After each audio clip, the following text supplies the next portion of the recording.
तो जो भगवत स्वरूप समझ करके भक्तों की पदधूलि को अपने शरीर पर लगाता है, ये बड़े सौभाग्य का विषय होता है। ये वृंदावन सब भक्तों की चरण धूलि है।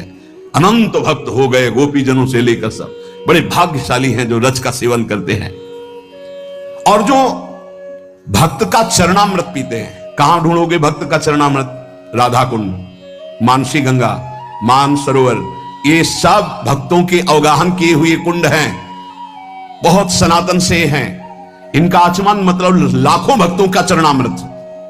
इनकी समानता कोई भी तीर्थ नहीं कर सकता। मानसी गंगा, राधा कुंड, मानसरोवर, अप्सरा कुंड, उद्धव कुंड, जो हमारे ब्रजमंडल के कुंड है, इनकी समानता।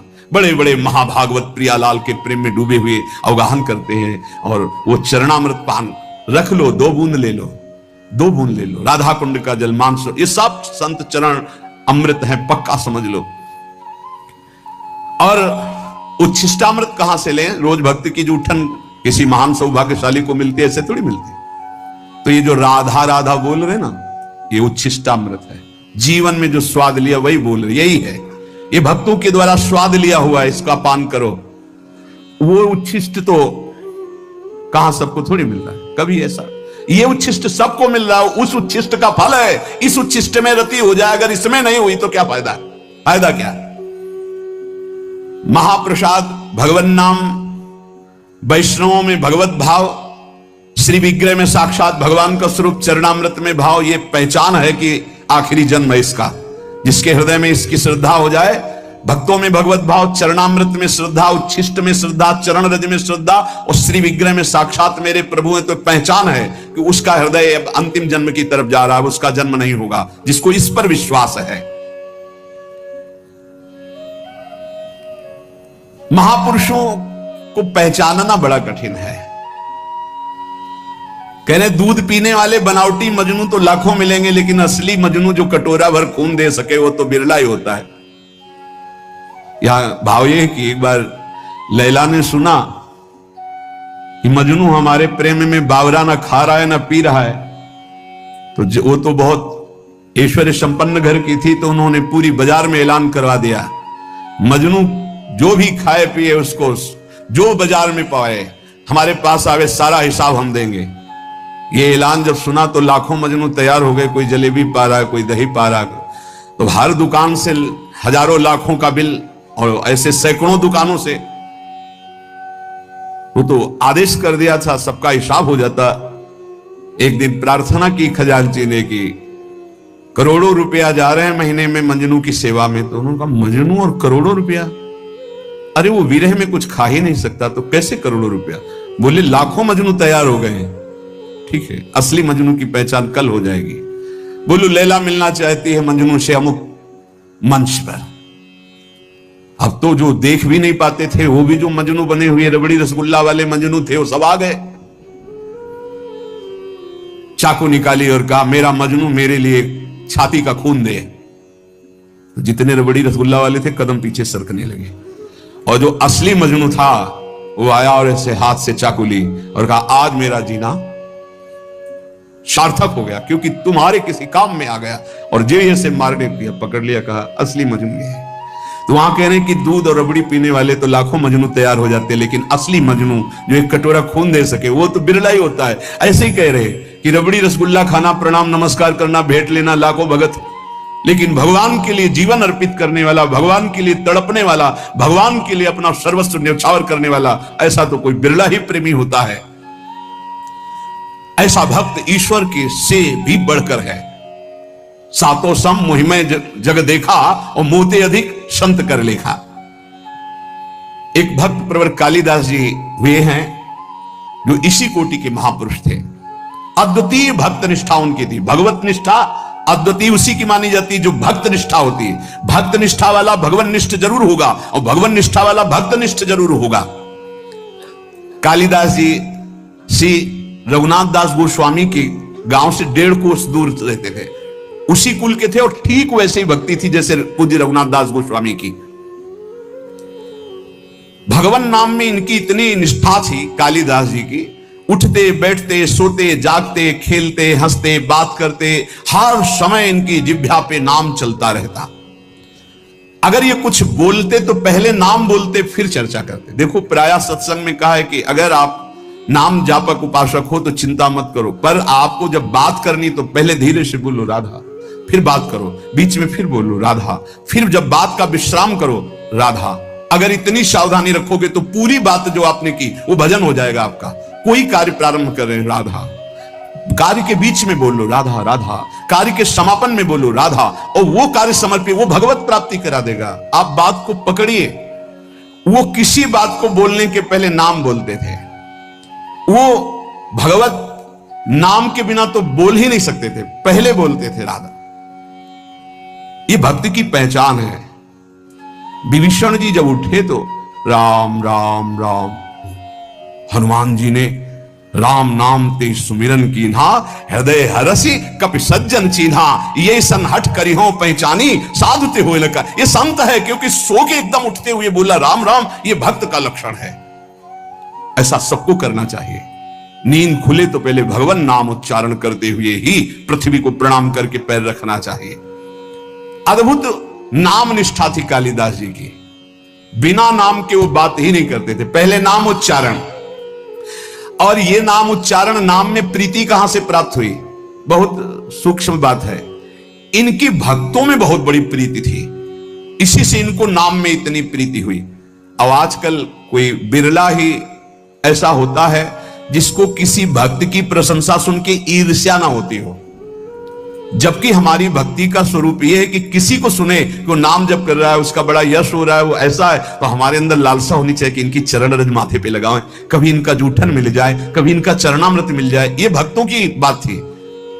हमारे अंदर क्या होता है, अहम प्रधान होता है, तो लगता है क्या है, इतना हुआ, क्या हुआ, वो उससे मात्सर्य और ईर्ष्या प्रकट हो जाती है। ये भगवत विरोधी वार्ता है। अंदर ये बात नहीं आनी चाहिए। जहां वो सुनते कि अमुक जगह भक्त बहुत नाम जापक हैं, तो बहुत धनी थे, पर साधारण वेश में छुप करके जाते कि बिल्कुल ऐसे दीन गरीब बन करके, और उनकी सेवा करते। भक्तों को अच्छे अच्छे पदार्थ खिलाने में उन्हें परमानंद का अनुभव प्राप्त होता। और ऐसा सिद्धांत भी है कि जैसे गर्भवती मां को भोजन पवाओ तो बच्चे को अपने आप पहुंच जाता है, ऐसे हृदय में हृदयस्थ विराजमान भक्तों के प्रभु हैं, तो भक्तों को पवाओ तो प्रभु का अपने आप भोग लग जाता है। भक्तों के मुख से प्रभु बहुत आनंद पूर्वक पाते हैं। भक्तों को जब श्रद्धा पूर्वक सुस्वाद प्रसाद पवाया जाता है तो उसके स्वाद का अनुभव स्वयं भगवान श्री कृष्ण करते हैं। भक्तों को जब पवाया जाता है, भगवान को अपने भोग लगाने से इतनी प्रसन्नता नहीं होती जितना संतों के भोग लगाने से होती। इसी बात को एक भक्त ने पकड़ लिया और संतों को पवाना शुरू किया श्रद्धा से। अब उनके पास एक सीमित अर्थ व्यवस्था थी। अगर संतों को पता है कि बहुत श्रद्धा पूर्वक यहां प्रसाद पवाया जाता है तो बिना बुलाए भी कृपा करके आने लगते हैं। वहां खूब संतों का आगमन होता और बनवा के पवाते। धीरे धीरे संपत्ति राधे श्याम अष्ट धातु के ठाकुर जी थे, तो ठाकुर जी की जितनी सेवा पात्र थे स्वर्ण चांदी के जो थे सब बेचकर संत को पवा दिया। ठाकुर जी से कहा कल अगर संत आए व्यवस्था नहीं हुई तो सरकार आपको बाजार में ले जाएंगे, हम वो आपको बेच देंगे, क्योंकि संत भूखे नहीं जाएंगे, वापस ही रह गए हमारी संपत्ति। भगवान ने कहा कि हमारे संबंध से तो संतों को, बस आप संतों के पाने से प्रसन्न होते हैं, ये मैंने सुना है।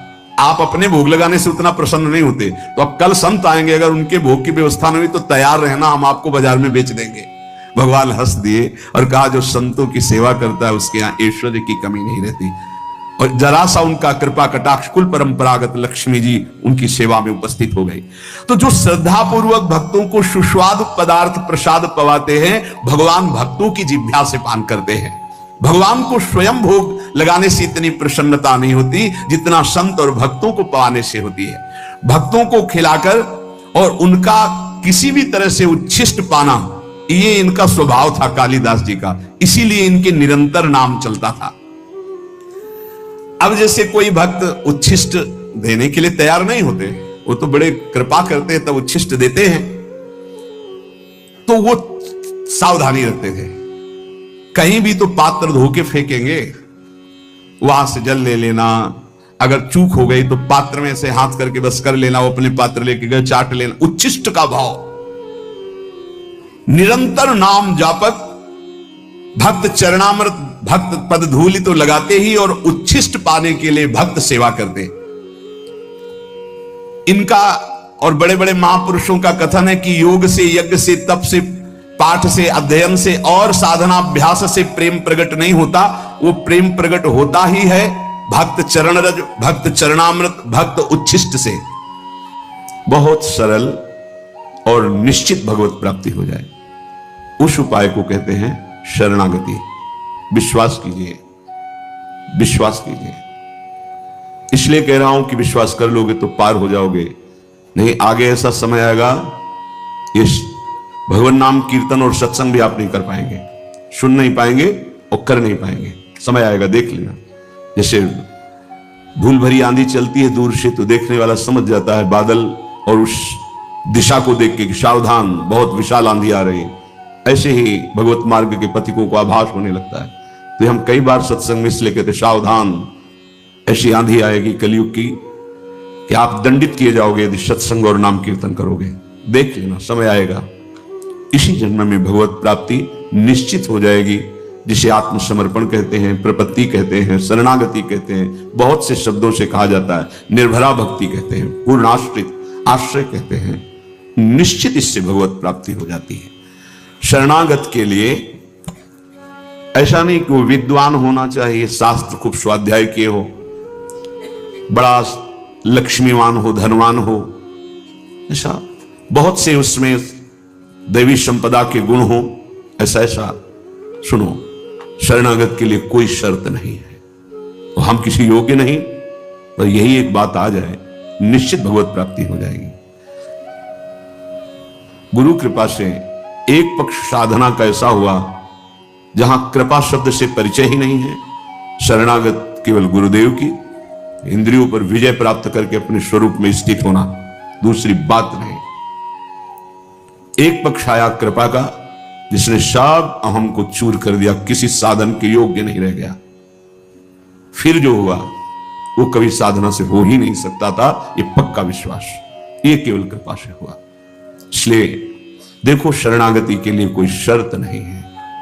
न विद्या येषां श्रीर्न शरणमपि सन्न च गुणाः परित्यक्ता लोकैरपि व्रजनयुक्ताः श्रुतिजडाः शरण्यं यं तेऽपि प्रसिद्ध गुणमाश्रित्य सुजना विमुक्तास्तं वन्दे यदुपतिमहं कृष्णममलम्।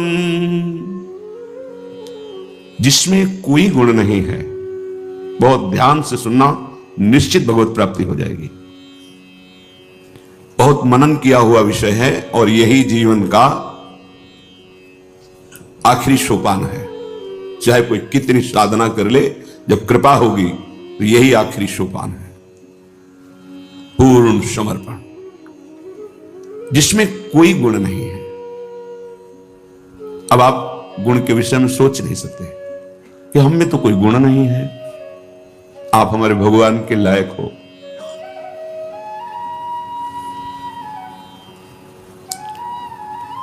प्रभु जैसा कृपा करने वाला अभी परिचय नहीं मिला है, इसलिए क्यों में नाना प्रकार के आरोप सच्चिदानंद प्रभु में आपकी बुद्धि करके आपको अधर्माचरण में लगाती नहीं। करुणा के समुद्र हैं, कृपालुता बरसती रहती है। कैसे? न विद्या येषां शीर्ण शरणमपि सन्न च गुणाः। कोई उसके पास ज्ञान नहीं है, विद्या नहीं है।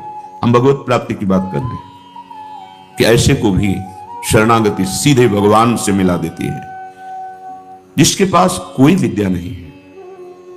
अगर आप बहुत विद्वान हैं और अहम हो आपको, तो साधारण भक्ति भी नहीं आएगी, भगवत साक्षात्कार तो बात जाने दो। विद्या रूप महत्व कुल धन यौवन अभिमान, ये षट कंटक देखे जहां राह न भक्ति निदान। भक्ति आ ही नहीं सकती, थोड़ी बाड़ी अगर होगी भी तो चली जाएगी। विद्या का अभिमान जिसके अंदर होता है, भक्ति नहीं होती। मानो जो शरणागत होने जा रहा है उसमें कोई विद्या नहीं है, कोई ज्ञान नहीं है, और ना उसके पास शरीर धन है, वो धनी भी नहीं है, और उसको कोई पसंद नहीं करता है, कोई सहारा नहीं देता। ये बहुत बढ़िया बात है। भगवान कृपा करे और हमें हर जगह से ठोकर मिले। ये बात विषयी पुरुष की समझ में नहीं आएगी।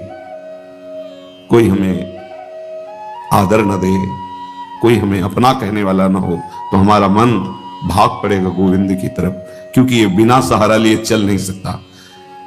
हृदय का एक विषय है, वो किसी न किसी का सहारा लेके ही चलता है।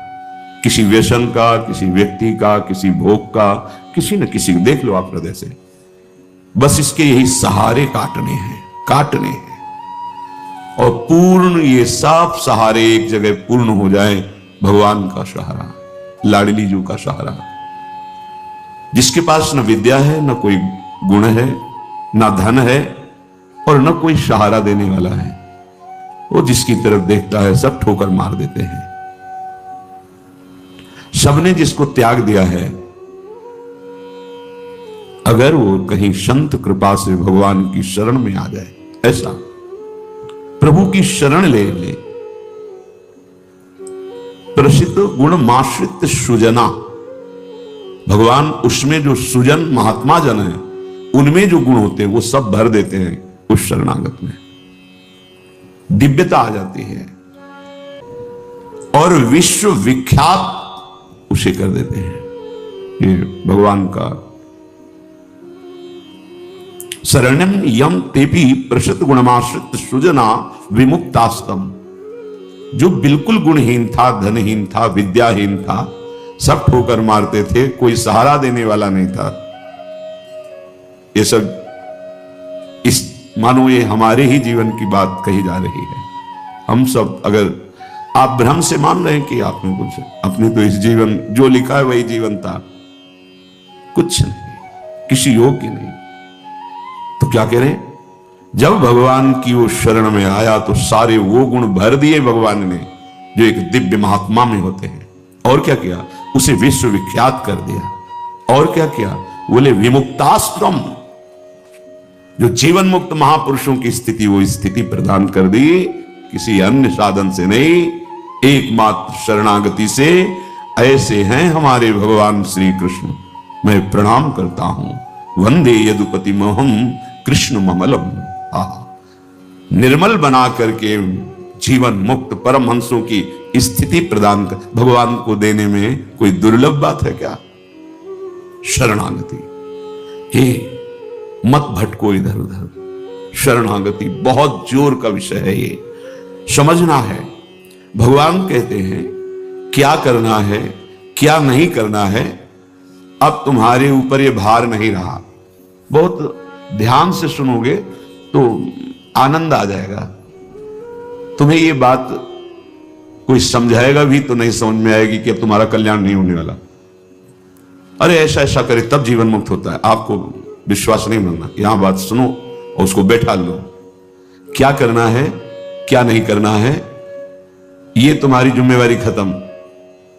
अब वो क्या कराना है, कहां पहुंचाना है, ये जिम्मेवारी प्रभु की हो गई, क्योंकि आप शरणागत हैं। बिल्कुल बैठा लेना हृदय में, कभी डरना नहीं, कभी संशय मत करना।